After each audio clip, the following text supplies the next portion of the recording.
বন্ধুরা, এখন আমি একটা পিঠে বানাবো।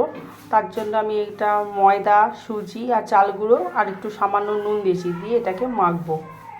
ব্যাটারটা আমি তৈরি করব। তো বন্ধুরা, এতে মৌরি দিতে হয়, কিন্তু মৌরিটা আমার এই মুহূর্তে আমার কাছে নেই, তো সেই কারণে আমি এমনিই এটা করব। তো যাই হোক বন্ধুরা, এটার নাম হচ্ছে গুড় পিঠে, ঠিক আছে? তো এটা আমি কীভাবে করছি তোমাদের দেখাচ্ছি। যাই হোক বন্ধুরা, এই যে ব্যাটারটা আমি এইভাবে তৈরি করেছি, এ দেখো এইভাবে তৈরি করেছি। এখনও গুলবে অনেকটা। এর মধ্যে এবার চিনি অ্যাড করব। তো এর মধ্যে আমি চিনি অ্যাড করব। এই যে চিনি, দেখে দেখে চিনিটা অ্যাড করতে হবে। পুরো চিনিটাই আমি দিয়ে দিয়েছি। দিয়ে এটাকে এবার আমি ব্যাটারটাকে গুলে কিছুক্ষণের জন্য আমি চিনিটা গলার জন্য রেখে দেবো। তো আমি চাপা দিয়ে রেখেছিলাম, আধ ঘন্টা হয়ে গেছে। এই যে এখানে তেল গরম হয়ে গেছে, তেল দিয়ে দিয়েছি। আর একবার ব্যাটারটা গুলে নিচ্ছি এরমভাবে। দেখো এই যে ঠিক এরমভাবে ব্যাটারটা হবে, ঠিক এইভাবে পড়বে, ঠিক আছে? দেখো একটা আমি ছেড়ে দিয়েছি, এরকম ফুলে উঠেছে, দেখতে পাচ্ছ? আধ ঘন্টা আমি এরকম ফুলে উঠেছে, দেখেছো?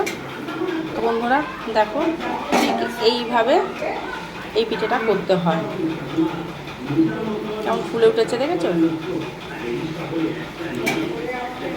তো এটা আমার হয়ে গেছে, এবার তুলে নেবো। যে লাল লাল মতো হয়ে গেছে, এবার আমি তুলে নেবো। আর একটা ছাড়ছি বন্ধুরা, তোমাদের সামনেই দেখো। এই হাতার এক হাতা,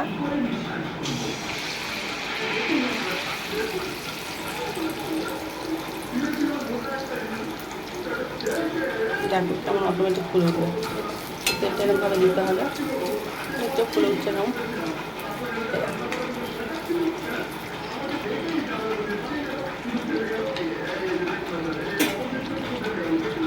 তো প্রথমে এই পিঠেটা করার পরে এই যে ব্রহ্মা দেবতাকে দিয়েছি, দেখতে পাচ্ছ একটুখানি। তারপর আমার ছেলে তুলে নিয়ে পালিয়ে গেছে, দেখতে পাচ্ছ? দেখতে গিয়ে ওই পাশটা লাল হয়ে গেছে। কেমন লাগছে বন্ধুরা এই পিঠেটা বলো? তোমরাও এরকম বাড়িতে বানিয়ে খাবে, খুব সুন্দর খেতে লাগবে।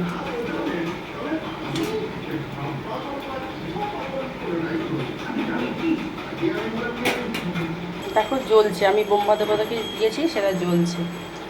তো বোম্বাকে আগে দিতে হয়, তারপরে এই যে এখানে পিঠে করছি। এই পিঠেটা করতে করতে কথাও বলতে নেই, জানো কি? ভালো হয় না, কথা বললে ভালো হয় না। তো আমরা ভিডিও করি, আমাদের কথা বলতেই হবে। তো যাই হোক বন্ধুরা, কেমন লাগলো ভিডিওটা? ভালো লাগলে লাইক কমেন্ট শেয়ার অতি অবশ্যই করবেন। টাটা।